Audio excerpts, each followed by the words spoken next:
आकाशवाणी दिल्ली प्रस्तुत करता है विशेष फोन इन कार्यक्रम रेडियो डॉक्टर।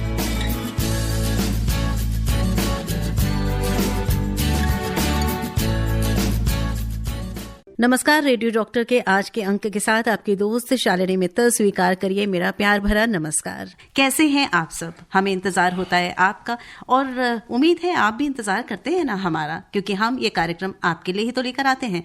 कैसा आप अपना ध्यान रखते हैं ये बहुत ज़रूरी है, क्योंकि स्वास्थ्य है तो सब कुछ है।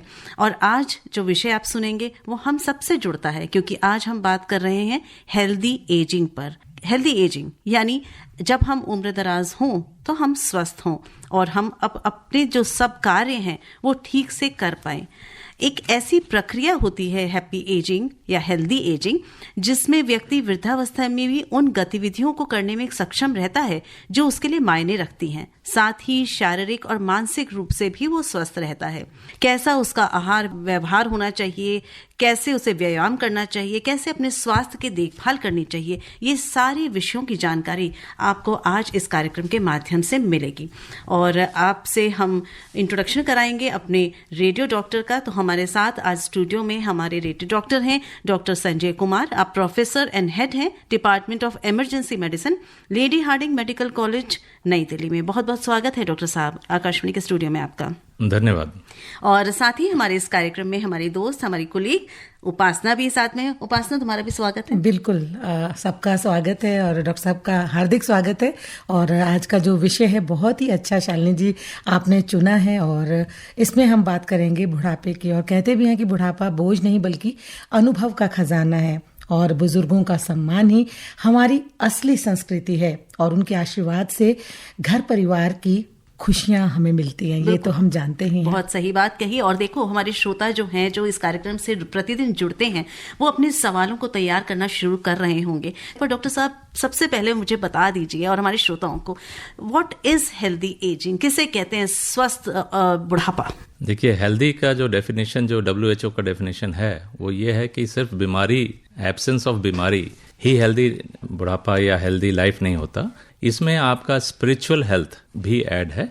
यानी कि एक तो बीमारी नहीं होनी चाहिए आपका स्पिरिचुअली आप हेल्दी रहें, मेंटली कोई बीमारी ना रहें, कोई डिप्रेशन, कोई एंजाइटी, इस तरह की चीज़ें ना रहें, और एक आप हेल्दी सुखमय जीवन व्यतीत करें। इसको हेल्दी एजिंग कहा जाता है। और इसमें मनोरंजन का भी रोल होता है ना डॉक्टर साहब? बिल्कुल, अपनी हॉबीज़ को जरूर अपना ख्याल रखें, अपने जो दिनचर्या में अपने हॉबीज़ को जरूर इंक्लूड करें, अपना व्यायाम करें, अपना सही डाइट रखें, ये सब भी बहुत जरूरी है। मुस्कुराते रहना है, खुश रहना है। डॉक्टर साहब ने कहा है कि तब खुश रहेंगे तो हेल्दी भी रहेंगे। डॉक्टर साहब जी बिल्कुल, खुश रहना बहुत ज़रूरी है आजकल के स्ट्रेसफुल लाइफ में। जो हम देख रहे हैं कि इवन यंगस्टर्स में भी स्ट्रेस आजकल घुसता जा रहा है, यहाँ तक कि स्कूल लेवल के जो लड़के हैं उसमें भी आजकल स्ट्रेस लेवल बहुत मिलने को मिल रहा है। तो डॉक्टर साहब, अगर हम बात करें कि जैसे स्ट्रेस लेवल बढ़ जाता है तो संगीत कितना साथ निभाता है? बहुत ज़रूरी है संगीत को अपनाना, और इसके साथ साथ आपकी कोई भी हॉबीज़ हो, सिर्फ संगीत ही नहीं, जो भी हॉबीज़ आप पहले खेलते थे या उसमें आपको अच्छा लगता था छोटी उम्र में, तो उसको आप एक हॉबी की तरह ही, प्रोफेशनलिज्म की तरह नहीं, लेकिन एक हॉबी की तरह ही उसको कंटिन्यू रखना चाहिए, ताकि वो आपको जो एक एंडोर्फिन्स रिलीज होते हैं ब्रेन में, जब आपको खुश होते हैं तो एक एंडोर्फिन्स जो हार्मोन रिलीज होते हैं, वो गुड फीलिंग देते हैं आपको। जी। हमारे एक श्रोता हमारे साथ इस बीच जुड़ गए हैं, आइए इनसे बात कर लेते हैं। हेलो, नमस्कार जी। जी नमस्कार। धर्मवीर, गांधीनगर, दिल्ली से बोल रहा हूँ शालिनी जी। हाँ जी धर्मवीर जी, अपना क्या प्रश्न आज करना चाहेंगे डॉक्टर साहब से आप? डॉक्टर साहब नमस्कार। डॉक्टर साहब, मेरे पास दो चीजें पूछने के लिए हैं। ये 60 साल 70 साल जो एज हो जाती है तो डाइट पे तो कंट्रोल करना पड़ता है, क्योंकि डाइजेस्ट नहीं हो पाती।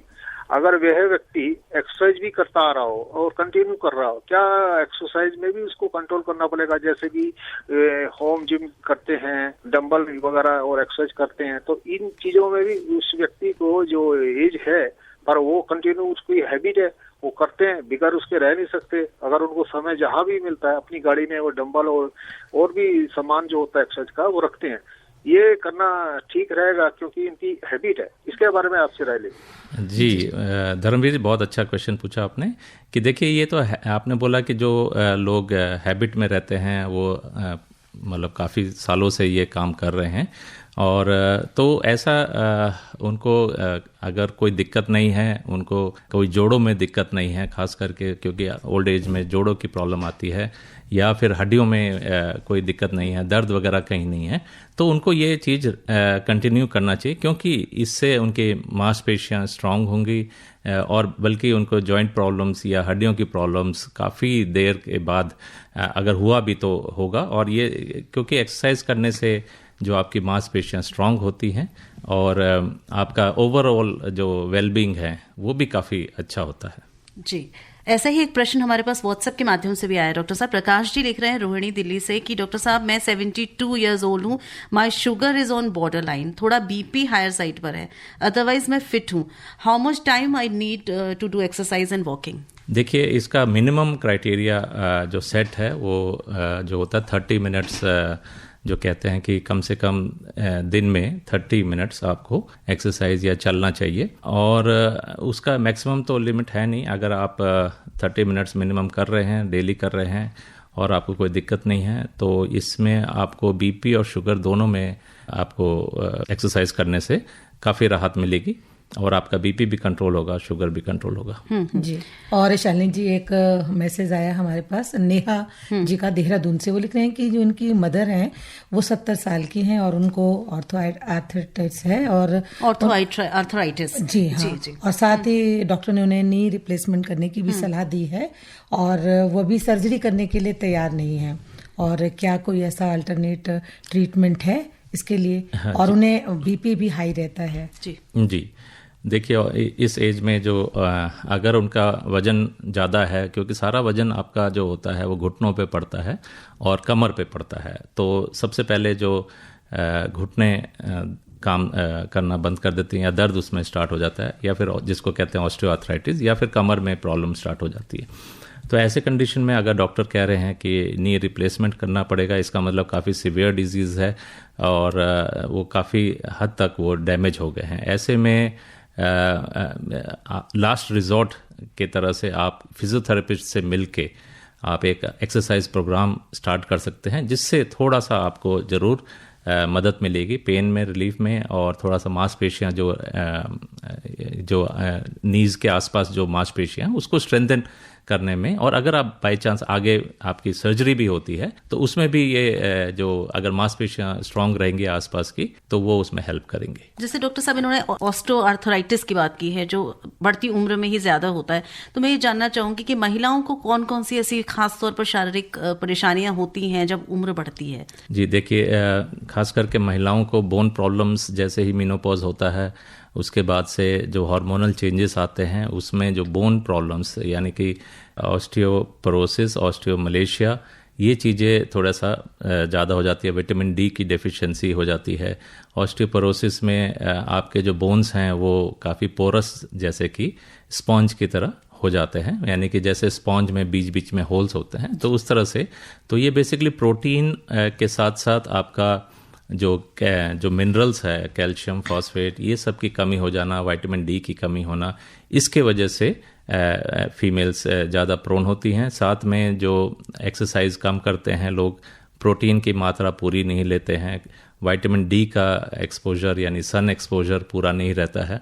ऐसे में ये जो मेनोपॉज के बाद फीमेल्स में बहुत देखा गया, उसके वजह से आपके फ्रैक्चर रिस्क बहुत बढ़ जाते हैं और जॉइंट प्रॉब्लम्स वगैरह भी हो जाती है।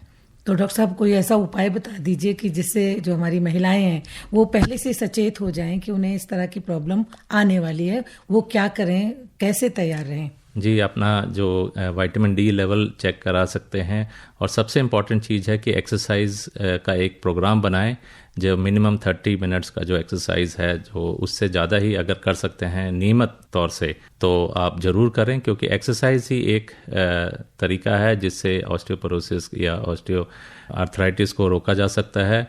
और आप डाइट में प्रोटीन डाइट थोड़ा सा ज़्यादा लें और कैल्शियम और दूध, जो विटामिन डी का जो है उसको पूरा रखेंगे तो आप ये बीमारी से दूर रह सकते हैं। साथ में आप जैसे कि 2 साल पे एक डेक्सा स्कैन होता है जिससे बोन का मिनरल डेंसिटी पता चल जाता है, तो वो भी आप कराएं कि उससे पता चलेगा कि कितना मिनरल डेंसिटी है आपके बोन की, और उसके हिसाब से फिर आप ट्रीटमेंट ले सकते हैं। टेस्ट कौन कौन से होने चाहिए बहुत ज़रूरी है जानना, लेकिन यहाँ पर हम एक श्रोता को पहले ले लेते हैं। हमारे लिसनर काफ़ी देर से वेट कर रहे हैं फ़ोन लाइन पर। हेलो जी, आप रेडियो डॉक्टर में हैं। शालिनी मैम नमस्कार, उपासना जी आपको भी नमस्कार। डॉक्टर साहब आपको भी नमस्कार। जी नमस्कार। डॉक्टर साहब मेरा सवाल ये है कि अभी हम अपनी 30s की एज में हैं, लेकिन मैं ये जानना चाहती हूँ कि जैसे जैसे समय बढ़ेगा उम्र बढ़ेगी, और उम्र बढ़ने के बाद एक स्टेज ऐसी आती है जब जोड़ों में दर्द, घुटनों में दर्द, ऐसी आम परेशानियां हो जाती है। तो ऐसे में हम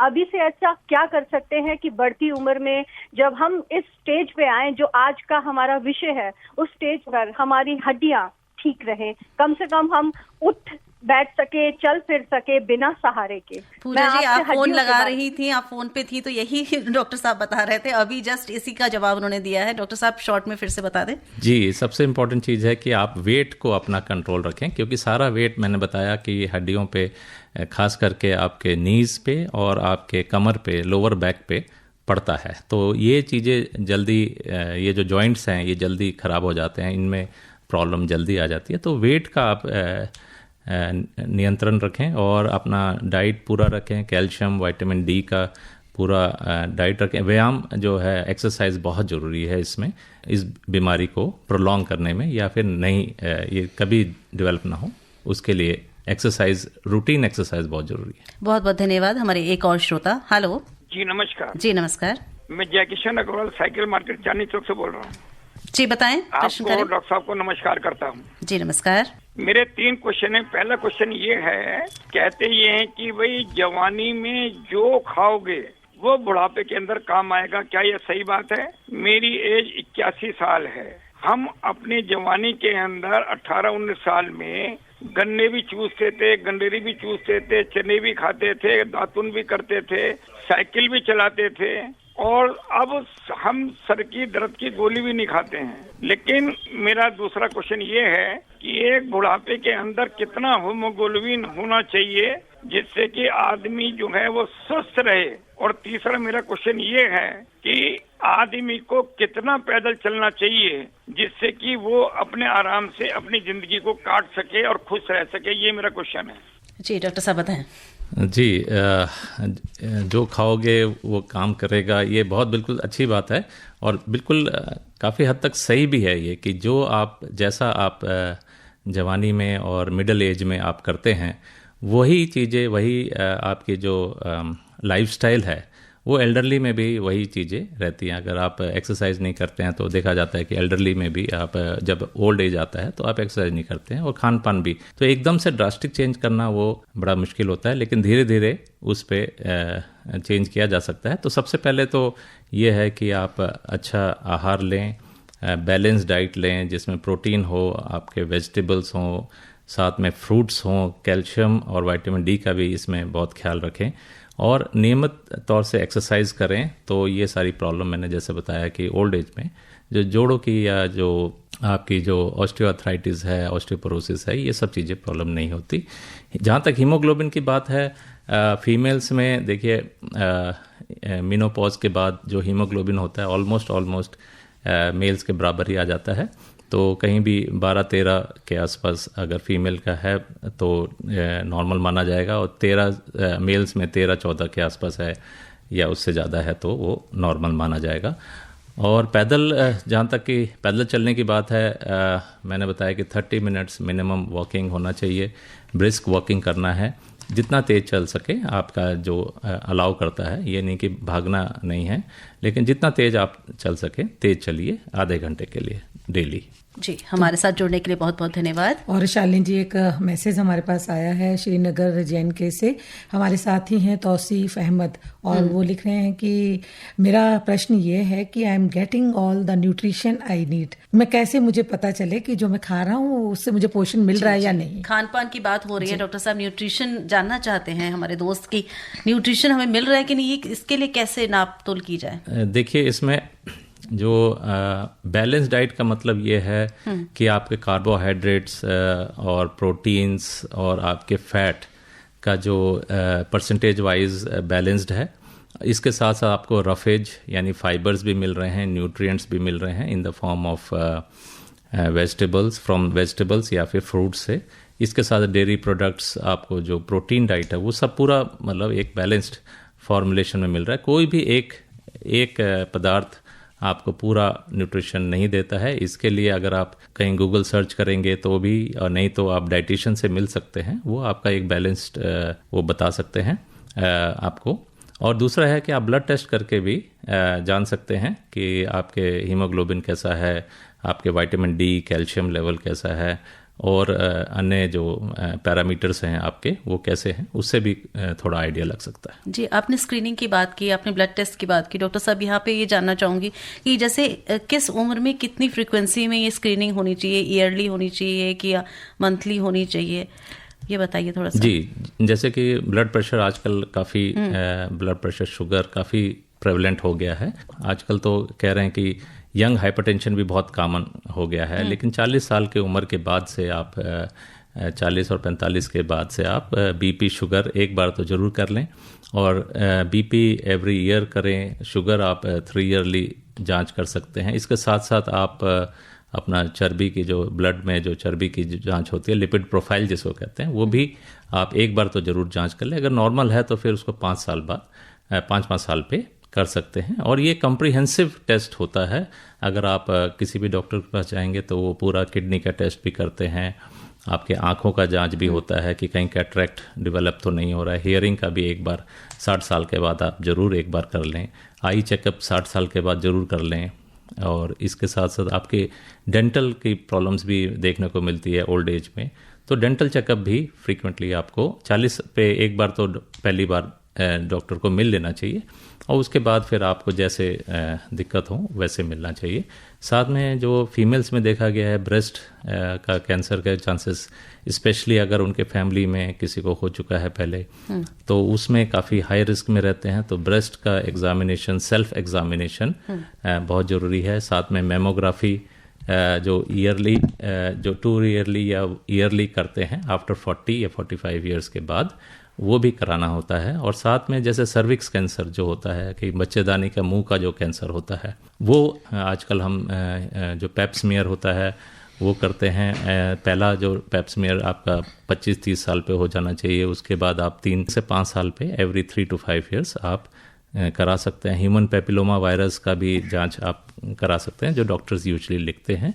और प्रोस्टेट की प्रॉब्लम देखा गया है, प्रोस्टेट का कैंसर भी काफ़ी एल्डरली में होता है, तो 50 ईयर्स के बाद आप एक प्रोस्टेट का PSA जिसको कहते हैं, वो एक ब्लड टेस्ट होता है, वो भी आप एक बार तो 50 साल के बाद करा लेना चाहिए, और उसको फिर एवरी 1 ईयर या 2 ईयर्स पे उसको फॉलो अप करना चाहिए। इसी तरह से अन्य जो कैंसर्स हैं, जैसे कोलन का कैंसर है, लंग का कैंसर है, ये सब चीज़ें का भी ख्याल रखते हुए उनकी भी नियमित तौर से 40-45 साल के मार्कर टेस्ट होते हैं। जैसे आपके लंग के लिए आपका लो डोज CT स्कैन होता है, जो आप एक 50-55 साल पे कर लेते हैं, और फिर आप ईयरली भी, स्पेशली जो स्मोकर्स हैं, जो लोग हाई रिस्क में हैं, उनको ये जांच 50-55 साल पे करा लेना चाहिए। कोलोन के लिए अगेन 40-45 पे कोलोनोस्कोपी करते हैं।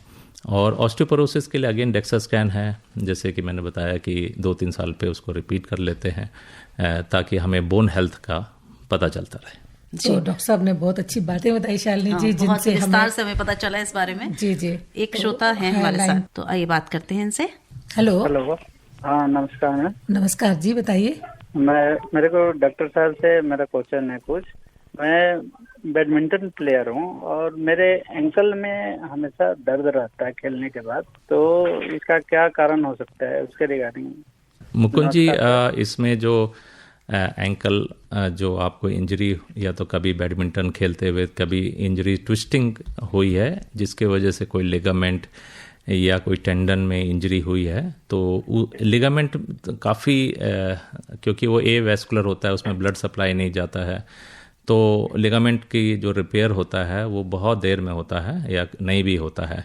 तो लिगामेंट इंजरी काफ़ी दिनों तक रह सकती है, उसके लिए फिर आप जैसे बार बार उसमें इंजरी हो रही है या आप बार बार बैडमिंटन खेल रहे हैं तो वो परसिस्टेंट प्रॉब्लम रहती है। तो इसमें आप एक बार अपने डॉक्टर से मिलें और उनकी सलाह लेते हुए इसका जो फिजियोथेरेपी होगा वो बताएंगे या जैसा वो बताएंगे उसको करिए। बहुत बहुत धन्यवाद मुकुंद जी हमसे बात करने के लिए। आपको अपनी समस्या का समाधान यहाँ पर मिल गया। डॉक्टर साहब ने बता दिया कि आपको जाना है ना डॉक्टर साहब एक एडवाइस लेने के लिए। यहाँ पर एक ब्रेक लेंगे, एक लौट कर आएंगे। आप सुन रहे हैं रेडियो डॉक्टर, हमें इंतजार है आपके प्रश्नों का। आप सुन रहे हैं विशेष फोन इन कार्यक्रम रेडियो डॉक्टर। जी हाँ, आप हैं रेडियो डॉक्टर में। मैं हूँ शालिनी मित्तल और मेरे साथ उपासना यहाँ है और हमारे रेडियो डॉक्टर आज के डॉक्टर संजय कुमार भी यहाँ पे हैं। हमारे साथ एक हमारे लिसनर जुड़ भी गए हैं, आइए बात करते हैं। हेलो। हेलो जी, मेरा नाम राजेंद्र है और मैं करमपुरा से बोल रहा हूँ। हाँ जी राजेंद्र जी, आप क्या पूछना चाहेंगे डॉक्टर साहब से आज? हाँ, पहले तो आप तीनों साहिबान को तहे दिल से नमस्कार और आभार। नमस्कार। हाँ डॉक्टर साहब, अब आपसे मेरे सवाल है 2-4 छोटे। पहला सवाल मेरा ये है डॉक्टर साहब की ये बुजुर्ग अवस्था आप कब से मानते हैं? जैसे गवर्नमेंट ने तो 65 की जो है उम्र तय कर रखी है, पर आप इसको कब से मानते हैं? 40 से 45 से बुजुर्ग इंसान कब से जो शुरू हो जाता है होना? और जो मैंने सिने जगत स्पोर्ट्स जगत में जो लोग देखे वो तो बुजुर्ग अवस्था भी नौजवान लगते हैं, तो जवानी भी हैंडसम भी लगते, इतने हैंडसम अब लगते हैं। तो अब मेरा जानना यह है कि इसके लिए हमें करना क्या चाहिए? चाहे मिडिल क्लास फैमिली है, रिच फैमिली है या फिर पुअर फैमिली है, बच्चे। चलिए, आपकी बात हमने समझ ली राजेंद्र जी, डॉक्टर साहब ने भी सुन ली है। हम डॉक्टर साहब से पूछते हैं, डॉक्टर साहब किस एज को कहा जाता है कि बुजुर्ग शुरू हो गई है एज? कोई होती है क्या ऐसी एज? देखिए, ऐसा कोई एज नहीं है। वैसे रिटायरमेंट एज तो सबको मालूम है कि 60 और 65 ही है। तो आदमी जब रिटायर हो जाता है तो अपने आप को बुजुर्ग समझने लग जाता है, लेकिन ऐसी कोई एज नहीं है। बल्कि अगर आप अपने आप को बुजुर्ग नहीं समझते हैं और आप एक्टिव रहते हैं through out even after retirement, सबसे इंपॉर्टेंट चीज़ है कि रिटायरमेंट को प्लान कैसे करना है। तो वो अगर आप एक्टिव लाइफस्टाइल, जैसे कि इन्होंने बताया कि एथलीट्स होते हैं या एक्टर्स होते हैं, वो कभी एज ही नहीं करते वो, क्योंकि वो उनका जो लाइफस्टाइल है वो काफ़ी एक्टिव रहता है। वो एक्सरसाइज पे, अपने चेहरे पे और साथ साथ में अपने बॉडी पे काफ़ी ध्यान देते हैं वो।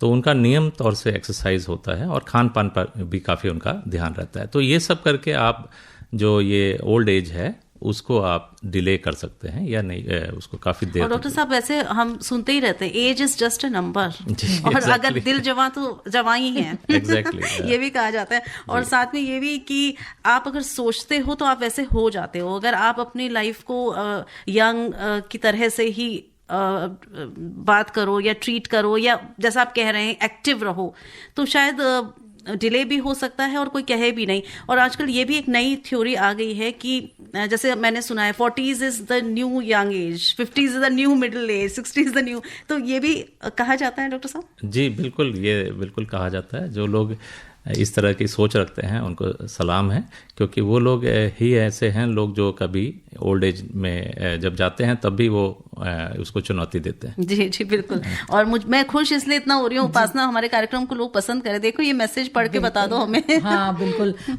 एक हमें मैसेज प्राप्त हुआ है ओखला संगम विहार से, रणधीर गुप्ता और बबीता रानी गुप्ता ने ये मैसेज भेजा है और ये लिख रहे हैं कि बुजुर्गों के प्रति जो जानकारी आज मिल रही है इन्हें बहुत अच्छी लग रही है, और साथ ही कह रहे हैं कि डॉक्टर साहब का जो समझाने का तरीका है वो बहुत ही अच्छा है। तो डॉक्टर साहब की तारीफ है कि वो अच्छे से सबके जवाब दे रहे हैं, और लिख रहे हैं कि कार्यक्रम अच्छा लग रहा है और बहुत ही महत्वपूर्ण जानकारियां मिल रही हैं और मुझे फ़ायदा हो रहा है। मैं नियमित आपका ये कार्यक्रम सुनता हूँ और अच्छा लगता है। बहुत बहुत धन्यवाद रणधीर जी और बबीता रानी जी, आप नियमित रूप से सुनते हैं, मुझे पता है, आप लिखते भी हैं। इसी तरह से कार्यक्रम को सुनते रहिए, आपको रोज कुछ ना कुछ नई जानकारी जरूर मिलेगी। और यहाँ पर मैं ये देख रही हूँ और भी बहुत सारे मैसेज हमारे पास आए हुए हैं उपासना जी। तो हम डॉक्टर साहब से ये प्रश्न भी ले लेते हैं। तो एक प्रश्न हमारे पास आया है कि किस उम्र के बाद कैंसर का डर नहीं है, और इन्होंने लिखा कि ये दोनों जो हैं वो लिख रहे हैं कि हम 75 साल की आयु के हैं। ये श्याम मित्तल जी हैं, रोहिणी में रहते हैं। डॉक्टर साहब, ऐसा होता है क्या कि कोई एज में कैंसर का डर बढ़ जाता है? जी देखिए, कैंसर का जो एज कोई नहीं होता, या इसको कह लें कि इसके बाद से कैंसर होगा ही नहीं, ऐसा कुछ नहीं होता।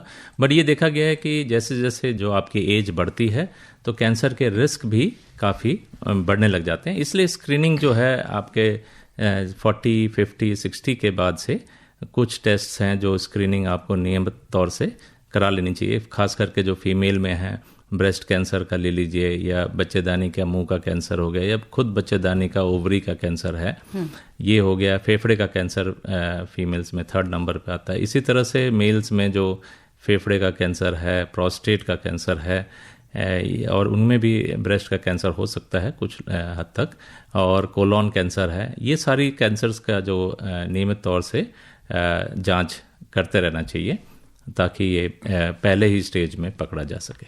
तो चलिए, ये बातें जो हमारे साथी जान रहे हैं उन्हें इस बात से फ़ायदा मिल रहा होगा। डॉक्टर साहब बहुत ही अच्छे तरीके से समझा रहे हैं। शालिनी जी, विजय हमारे एक साथी हैं, वो इस समय कॉल पे हैं, जो कि हमें जो उनसे बात कर लेते हैं। हेलो जी जी, आप रेडियो डॉक्टर के साथ जुड़ गए हैं जी। अपना प्रश्न करें विजय जी। बोल रहा हूँ रोनी से। हाँ जी, रोनी, न्यू दिल्ली। मुझे ऐसा कि प्रोस्टेट कैंसर के लक्षण मालूम करने सिम्टम किया है, और मेरे को लगता है मुझे प्रोस्टेट की बीमारी है, जो यूरिनल वगैरह जो पहले 8 घंटे में आता था वो 4 घंटे में, दिन रात में ज्यादा दिन में कम, तो वो जो और थोड़ा सा एक छोटी सी गांठें हो गई है पेट के निचले हिस्से में, जिसे दबाओ तो वो अंदर चली जाती हैं। जी धन्यवाद विजय जी।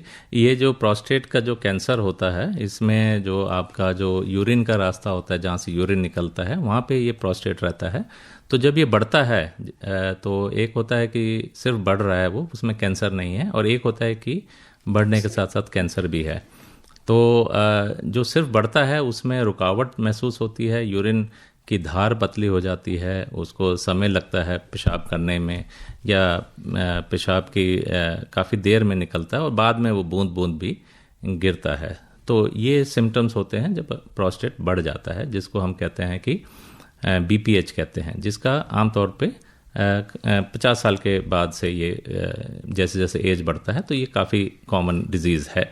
लेकिन जहाँ तक प्रोस्टेट कैंसर की बात है, उसमें आपको जो आपका जो खाने पीने का कम हो जाएगा, आपको वेट लॉस होने लग जाएगा, साथ साथ में जो BPH के सिम्टम्स भी आ सकते हैं। इसके अलावा जो कोई लिम्फ नोड्स हैं वो आपके बढ़ सकते हैं। तो जो एकदम से वेट लॉस होना, अनएक्सप्लेन्ड वेट लॉस अगर हो रहा है, अगर आपको डायबिटीज़ नहीं है खास करके, और आप डाइटिंग पे नहीं है, और अचानक ही वेट लॉस हो रहा है, और आप खाना भी खा रहे हैं अच्छी तरह, या फिर भूख कम हो जाए, तो ऐसे में आपको ये सब जांचें करा लेनी चाहिए। यही नहीं, प्रोस्टेट ही नहीं, बल्कि कोलोन कैंसर या अदर हिडन कैंसर जो होते हैं, उन सब की जांच डॉक्टर्स करते हैं। जी, मैसेज भी है बिल्कुल। और एक मैसेज हमारे पास आया है कि डी त्रिपाठी का, उनकी आयु 78 वर्ष की है, रांची से ये लिख रहे हैं कि इन्हें हाई BP रहता है और ये मेडिसिन भी ले रहे हैं, लेकिन पिछले दिनों से इन्हें जो पेन हो रहा है वो झुकने की वजह, जैसे झुकते हैं तो इनको पेन होता है। तो इन्होंने अपना एक्सरे भी कराया है, और ये कह रहे हैं कि कौन सी ऐसी एक्सरसाइज आप बताएं जिससे मुझे फ़ायदा हो। जी देखिए, जो बैक एक की जो प्रॉब्लम है, लो बैक एक की प्रॉब्लम है, वो क्योंकि सबसे मोबाइल सेगमेंट जो है स्पाइन का, वो लो बैक होता है, और आपका सर्वाइकल स्पाइन होता है। जो लंबर स्पाइन है वो लंबोसेक्रल रीजन L5-S1 पे, और सर्वाइकल रीजन जो होता है C6, C7, C5, C6। तो ये सब जो ज़्यादा खास करके जो कमर में दर्द होता है वो इसी एरिया में होता है। तो ये मैकेनिकल होते हैं, रॉन्ग पोस्चर की वजह से हो सकता है, ज़्यादा वेट के वजह से हो सकता है। तो इसमें अगर आपने एक्सरे करा लिया है, और अगर MRI भी कराना पड़े तो वो भी अगर आपने करा लिया है, तो उससे पता चल जाएगा कि कोई और ख़तरनाक चीज़ तो नहीं है, जैसे कि कोई TB भी हो सकता है, अगर आपको फीवर है तो वो भी हो सकता है, या फिर कोई ट्यूमर तो नहीं है जो कि इस पे दबाव कर रहा है। तो अगर ये चीज़ आपने रूल आउट कर ली है, तो फिर आपको एक फिजियोथेरेपिस्ट से मिलना चाहिए, जो आपको एक सही तरीके से पूरे दिन की जो एक्सरसाइज है वो आपको बताएंगे, ताकि आपके लोअर बैक की समस्या दूर हो सके, और आपको वो ये भी बताएंगे कि किस तरह से स्ट्रेट बैठना है आपको, कोई भारी सामान नहीं उठाना है ना, वो उसको आपको जो आपके नीज़ को बेंड करके कोई भी सामान उठाना है। तो ज़्यादातर जो लोग एकदम से उठा लेते हैं भारी सामान बिना नीज़ को बेंड किए, तो उनको प्रोलैप्स डिस्क हो जाता है, डिस्क की प्रॉब्लम जिसको कहते हैं। तो ये सारी जो मैकेनिकल प्रॉब्लम्स हैं, ज़्यादातर जो होता है मैकेनिकल प्रॉब्लम्स होती हैं लो बैक में, तो वो मैकेनिकल प्रॉब्लम्स सिर्फ एक्सरसाइज से और थोड़े बहुत पेन किलर से ठीक हो जाती हैं, अगर आप सही पोस्चर रखें और ये डॉक्टर की सलाह माने। एक हमारे श्रोता फोन पर भी वेट कर रहे हैं, पहले इनसे बात कर लें। जी। हेलो। नमस्कार जी। जी नमस्कार। जगजीत सिंह जी बोल रहा हूँ, 80 साल उम्र है सर। जी स्वागत है कार्यक्रम में आपका। जी। हमारे घुटनों में दर्द 30 साल से हो रहा है। हॉस्पिटल में दवाई लेने जाते हैं, सिर्फ दर्द की गोली और गैस की गोली और ट्यूब मिलती है हमें बस। और हमारे लोगों के लिए क्या है, 80 साल की उम्र के बाद कोई क्या गुंजाइश है हमारे लिए? जी, आप प्रश्न क्या करना चाहते हैं जगदीश जी? यही घुटनों में दर्द है, घुटनों में दर्द है तो क्या उपाय करें, है ना डॉक्टर साहब? इनको थोड़ा सा कुछ। आदमी कांपता है, हॉस्पिटल में जा सकते हैं और कहीं दवाई नहीं ले सकते हम लोग। जी घुटनों के दर्द के लिए आपका पूछते हैं डॉक्टर साहब से। जी घुटनों के दर्द काफ़ी कॉमन है इस एज में, इस एज ग्रुप में। जैसे मैंने बताया कि जो घुटने हैं पूरी ज़िंदगी भर ये सबसे ज़्यादा मोबाइल रहते हैं, सबसे ज़्यादा एक्टिव रहते हैं, तो इसमें वेयर एंड टेयर होता रहता है। और वेयर एंड टेयर की वजह से ये जो है इसमें आपका जो फ्लूइड है वो भी कम हो जाता है, और आसपास की जो मांसपेशियां हैं, मसल्स हैं, वो भी ढीले होने की वजह से ये आर्थराइटिस की प्रॉब्लम होती है। तो इसमें सबसे इम्पॉर्टेंट चीज़ है कि आप जो आसपास की जो मसल्स हैं उसको स्ट्रेंथनिंग करें। जो भी थोड़ा बहुत बैठ के ही एक्सरसाइज होता है वो आप अपने फिजियोथेरेपिस्ट से मिलके वो एक चार्ट आउट कर लें कि क्या एक्सरसाइज कर सकते हैं। और साथ साथ में कैल्शियम, विटामिन डी लीजिए। अगर बहुत ज़्यादा पेन हो रहा है तो एक्सरसाइज ना करें, लेकिन जहाँ तक पेन नहीं हो रहा है वहाँ तक ज़रूर एक्सरसाइज करें। और बहुत ज़्यादा एक्सरसाइज एक बार में ना करें, धीरे धीरे उसको बढ़ाएं ताकि आसपास की मांसपेशियां आपकी स्ट्रांग हो जाएं। अगर बहुत ज़्यादा पेन हो रहा है तो फिर आप ये एक्सरसाइज ना करें, उसके पेन किलर्स लेना पड़ेगा। हो सकता है कुछ इंजेक्शंस भी आते हैं जो डॉक्टर्स नीज़ में लगाते हैं, तो वो भी आप ले सकते हैं, तो उससे भी आपको रिलीफ मिलेगा। जी चलिए, तो अब शालिनी जी एक मैसेज ले लेते हैं, और ये भी प्रशंसा से भरा हुआ एक मैसेज है, और इसमें लिखा है कि इस कार्यक्रम के लिए आपको बहुत बहुत बधाई, शुभकामनाएं। ये वही प्रोग्राम है जहाँ पर इतने बड़े बड़े डॉक्टर आते हैं और हमें बहुत अच्छे से समझाते हैं, बहुत हौसला मिलता है। बधाई आपको, सैल्यूट। ये हमें लिखकर भेजा है प्रोमिला बेदी जी ने, तो बहुत बहुत धन्यवाद। और हमारी एक श्रोता हमारे साथ जुड़ी भी हैं फोन लाइन पर, आइए इनसे भी बात करते हैं। हेलो। जी मैडम। हाँ, आप रेडियो डॉक्टर में? मैडम मैं ललित भाटिया बोल रहा हूँ अहमदाबाद से। जी ललित जी, बताएं क्या पूछना है आपको? जी, मेरा क्वेश्चन ये है कि मैंने 1 साल पहले मोतियाबिंद का ऑपरेशन करवाया था, तो अब ये आके फिर से परेशान कर रही है, तो वजह क्या हो और उसका उपाय क्या हो सकता है? जी डॉक्टर साहब बताएं इनको। जी, मोतियाबिंद में जो लेंस होता है वो सफ़ेद हो जाता है, इसको सफ़ेद मोतियाबिंद भी कहते हैं। इसी तरह एक काला मोतियाबिंद भी होता है जिसको ग्लोकोमा कहते हैं। तो इसमें अगर सर्जरी आपने करवा ली है और एक लेंस नया डलवा लिया है तो आमतौर पे तो कोई प्रॉब्लम होनी नहीं चाहिए। लेकिन कई बार क्या होता है, लेंस जो होता है वो डिसलोकेट हो जाता है, अपनी जगह से हट जाता है, तो उसमें आपको दिक्कत हो सकती है। या कई बार क्या होता है, जो पोस्टीरियर पीछे जो एक झिल्ली होती है जिस पे ये लेंस को रेस्ट कराया जाता है, तो उसमें भी प्रॉब्लम आ जाती है। तो उसके वजह से जो होता है आपके आगे एक लेयर बन जाती है, तो उसके वजह से भी प्रॉब्लम हो सकता है। तो आप ये जो भी प्रॉब्लम है इसको आप डॉक्टर से मिलके और आप इसको जांच करवा सकते हैं और डॉक्टर की सलाह लेके उसको मान सकते हैं और उस पर जरूर ठीक हो जाएगा। जी बहुत बहुत धन्यवाद। आप प्रश्न कर रहे हैं और आपके माध्यम से बहुत सारे लोग इस प्रश्न को जो पूछना चाहते थे उनको उत्तर मिल गया। रिया हमें पूछ रही हैं उत्तराखंड से कि मेरा भाई है 18 साल का है, उसके शरीर में गिल्टियां हो गई हैं और वैसे जिम भी जाता है, प्रोटीन भी लेता है, कोई सीरियस इश्यू हो सकता है क्या? टेस्ट कराने चाहिए और किस चीज़ के कराएं? कुछ लोगों में देखा गया है कि स्किन के नीचे छोटे छोटे जगह पे, कई जगहों पे मांसपेशियों के नीचे आपका गिल्टियां हो जाती हैं, जो आमतौर पे ये फैट की गिल्टियां होती हैं। कुछ लोगों में ज़्यादा होती हैं, कुछ लोगों में बिल्कुल नहीं होती हैं।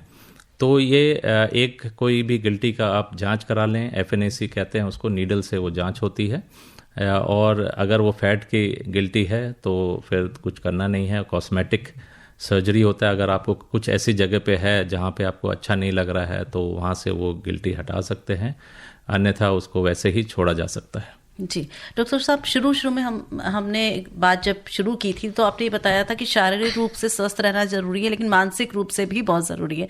तो यहाँ मैं ये जानना चाहूँगी कि मानसिक रूप से स्वस्थ रहने के लिए अगर कोई थोड़ा सा उम्र बढ़ती है तो बहुत सारी चीज़ें, जैसे अभी रिटायरमेंट की बात भी हो रही थी, बहुत बदलाव आते हैं धीरे धीरे। पहले तो आप बिजी होते हैं बच्चों में, फिर अपने किसी कार्य में जो भी आप कर रहे हैं, जॉब में, पर जब आप थोड़ा फ्री होते हैं तो थोड़ा लोनलीनेस भी होती है, एक सामाजिक कटाव भी महसूस होता है।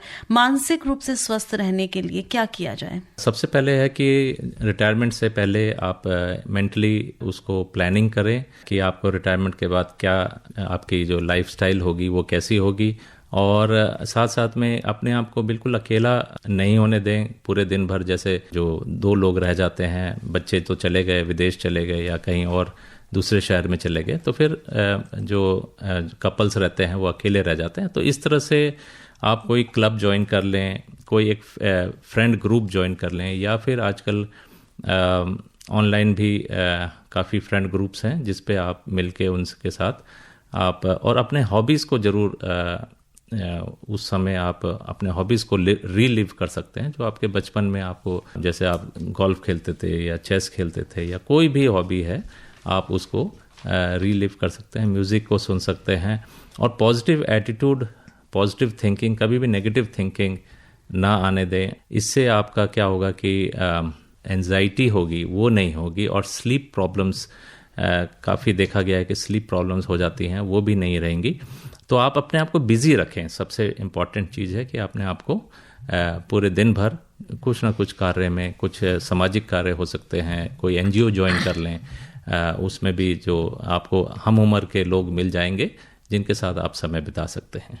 जी, आपने बैलेंस डाइट की भी बात की थी थोड़ा बीच में, तो कई बार ऐसा भी देखने में आया है कि डॉक्टर सप्लीमेंट्स लेने को बोलते हैं, तो कितना सही है और किस उम्र में, कोई उम्र होती है जब ये सप्लीमेंट्स अपने आप लेने शुरू कर सकता है कोई? जी देखिए, खास करके जो फीमेल्स की बात हमने की कि पोस्ट मेनोपॉज, जब महीना माहवारी बंद हो जाती है तो उसके बाद जो बोन हेल्थ है, जो बोन की हेल्थ बड़ी ही जल्दी ही वो कम होने लग जाती है, गिरने लग जाती है। तो ऐसे में एक्सरसाइज और सप्लीमेंट्स का बहुत इम्पॉर्टेंट रोल है, स्पेशली आपके विटामिन D और कैल्शियम सप्लीमेंट्स जो काफ़ी इम्पॉर्टेंट हो जाते हैं। इसके अलावा अन्य सप्लीमेंट्स की ज़रूरत नहीं होती है। जो लोग कहते हैं कि मुझे ताकत नहीं है, तो वो रीज़न ये है कि उनकी मांसपेशियां जो हैं वो कमज़ोर पड़ रही हैं और वो उतना एक्सरसाइज नहीं कर रहे हैं, और उनके धीरे धीरे जो कैकेक्सिया जैसे या जो सार्कोपीनिया जिसको कहते हैं, वो मसल्स का जो है वो गिराव होने लग जाता है और उनको कमजोरी महसूस होने लग जाता है। तो ऐसे में एक्सरसाइज का बहुत बड़ा रोल है, बहुत ज़्यादा, कि आप नियम तौर से हर मसल्स को आप कोशिश करें कि एक्सरसाइज करें, ताकि उसमें जो एक तनाव है जिसको टोन कहते हैं, मसल टोन, मसल का टोन बना रहे और उसमें स्ट्रेंथ बनी रहे। और साथ में प्रोटीन डाइट भी आप पूरी तरह से लें, क्योंकि प्रोटीन डाइट की कमी से, क्योंकि मसल्स में प्रोटीन की बहुत ज़रूरी होता है, तो प्रोटीन डाइट इंटेक रखें, एक्सरसाइज करें, बैलेंस डाइट लें, वही आपके लिए सप्लीमेंट है। उसके अलावा कोई और सप्लीमेंट लेने की जरूरत नहीं है। और वैक्सीनेशंस की डॉक्टर साहब बात बहुत ज़रूरी है, और वैसे भी आजकल H3N2 या इन्फ्लुएंजा की भी बात हम बहुत सुन रहे हैं कि फैल रहा है, तो कुछ वैक्सीनेशंस होते हैं जिनको कहा जाता है कि बढ़ती उम्र में लेना चाहिए, उसके बारे में थोड़ा सा बताइए। हाँ, बढ़ती उम्र में कुछ वैक्सीन्स हैं जो बहुत इम्पॉर्टेंट हैं, और कुछ वैक्सीन्स ऐसी हैं जो जैसे आपको अगर लंग प्रॉब्लम है पहले से ही, आपको एस्थमा है या COPD है या इंटरस्टिशियल लंग डिजीज़ है कोई ऐसी, या फिर किडनी की प्रॉब्लम है या अन्य कोई क्रॉनिक प्रॉब्लम है जिसकी वजह से भी अगर आपको इन्फेक्शन होता है तो वो आप का शरीर झेल नहीं पाएगा आपका, जैसे मान लो हार्ट कमज़ोर है, तो ऐसे में वैक्सीनेशन बहुत कारगर साबित होती है कि कोई इन्फेक्शन अगर होता भी है तो वो उतना सीरियस नहीं होगा। तो इसमें खास करके जैसे आपने बताया इन्फ्लुएंजा वैक्सीन होता है, ये आमतौर पे इसी महीने में सर्दी से जस्ट पहले लिया जाता है। और उसके जो इन्फ्लुएंजा का जो जैसे आपने बताया कि कभी H3N3 होता है, H3N1 होता है, तो इस तरह से उसके सीरोटाइप्स चेंज होते रहते हैं, तो उसी के हिसाब से वैक्सीन भी चेंज होती है। तो आप सर्दी से पहले एक हर साल इन्फ्लुएंजा का वैक्सीन, निमोकोकल का वैक्सीन होता है, निमोकोकाई जो बैक्टीरिया होता है जो लंग इन्फेक्शन करता है, उसका एवरी 5 ईयर्स लगाते हैं। एक डोज वैसे तो लाइफ लॉन्ग होता है, लेकिन जिनको लंग की प्रॉब्लम है उनको एवरी 5 ईयर्स हम लगाते हैं। इसी तरह से टेटनस, डिप्थीरिया, पर्टूसिस का जो वैक्सीन होता है वो एक ही डोज लगता है, और बूस्टर एवरी 10 ईयर्स लगाया जा सकता है। हेपेटाइटिस काफ़ी जो जॉन्डिस जिसको कहा जाता है, ए जो होता है वो आपके पानी से फैलता है या फीको ओरल रूट से फैलता है, उसकी भी वैक्सीन आती है। तो हेपेटाइटिस ए का वैक्सीन 2 डोज 6-6 महीने पे अपार्ट में आप ले सकते हैं, जो once in a lifetime लगता है। इसी तरह हेपेटाइटिस बी का भी होता है जो 3 डोज लगता है, वो भी once in a lifetime लगता है। और फिर बूस्टर अगर आपके टाइटर्स गिरने लग जाते हैं तो बूस्टर हेपेटाइटिस बी के लग सकते हैं। इसी तरह से हर्पिस जोस्टर होता है जो शिंगल्स जिसको कहते हैं, उसकी 2 डोजेस होती हैं, once in a lifetime लगता है, वो भी 2 से 6 महीने के उपरांत में। और आजकल जो कोविड-19 का वैक्सीन है वो भी आप लगाना आजकल ज़रूरी है। जी, तो डॉक्टर साहब ने बड़ी अच्छी अच्छी बातें बताई। अब एक जो हमारे पास कॉलर हैं उनका फोन आ रहा है, शालिनी जी वो ले लेते हैं।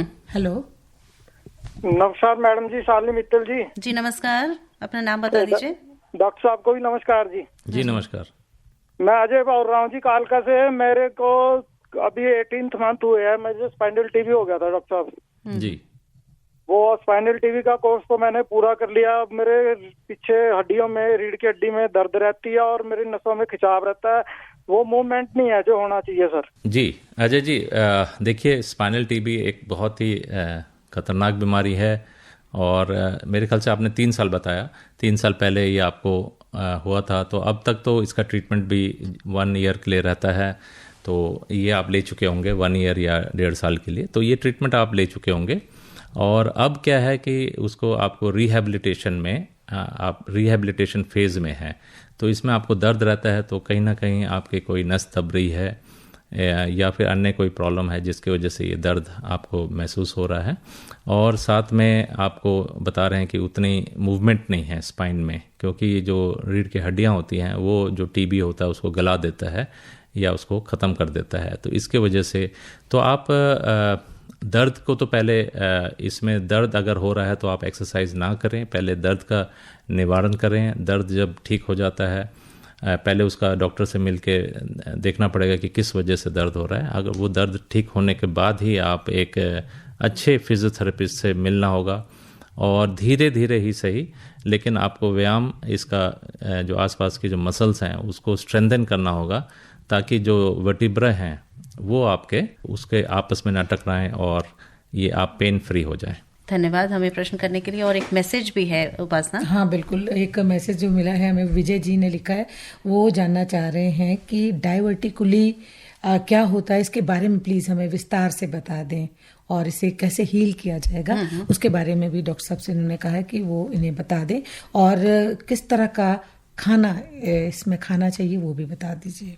जी, डायवर्टिकुलाइटिस होता है, ये आपके इन्फ्लेमेटरी डिसऑर्डर है। इन्फ्लेमेशन, जो आंतों की जो बड़ी आंतें होती हैं, इसमें पेन होता है लेफ़्ट साइड में, लेफ़्ट पेट में, लेफ़्ट साइड के लोअर साइड में, नाभि से थोड़ा सा लेफ़्ट और नीचे साइड में, तो यहाँ पे पेन होता है। साथ में बार बार लैट्रिन जाना या लैट्रिन में खून आना भी एक प्रॉब्लम हो सकती है, खास करके एल्डरली में ये होता है। और इसमें सीटी स्कैन से ही ये बीमारी पता चलती है, तो इसमें HRCT स्कैन डायग्नोसिस के लिए बहुत ज़रूरी है।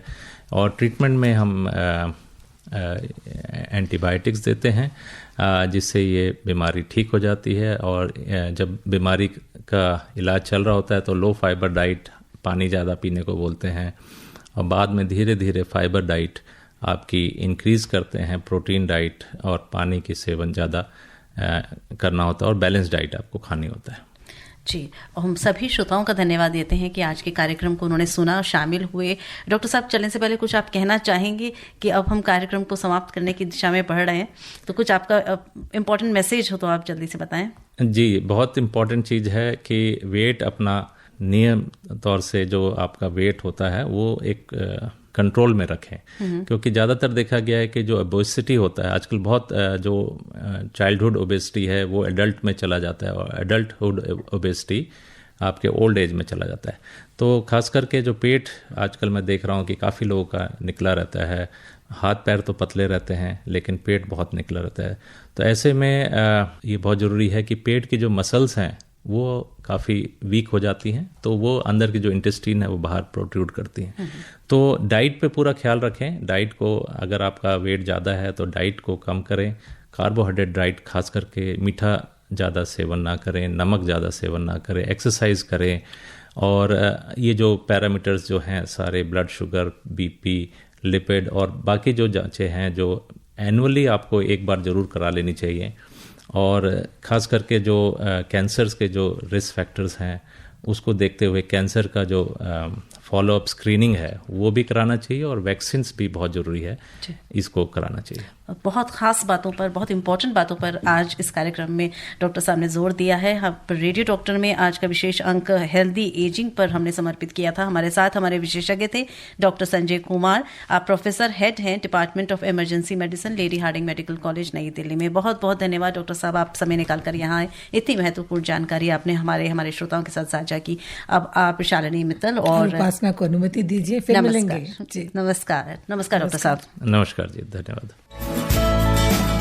अभी आप आकाशवाणी दिल्ली से विशेष फोन इन कार्यक्रम रेडियो डॉक्टर सुन रहे थे। कार्यक्रम की प्रस्तुतकर्ता थी शालिनी मित्तल।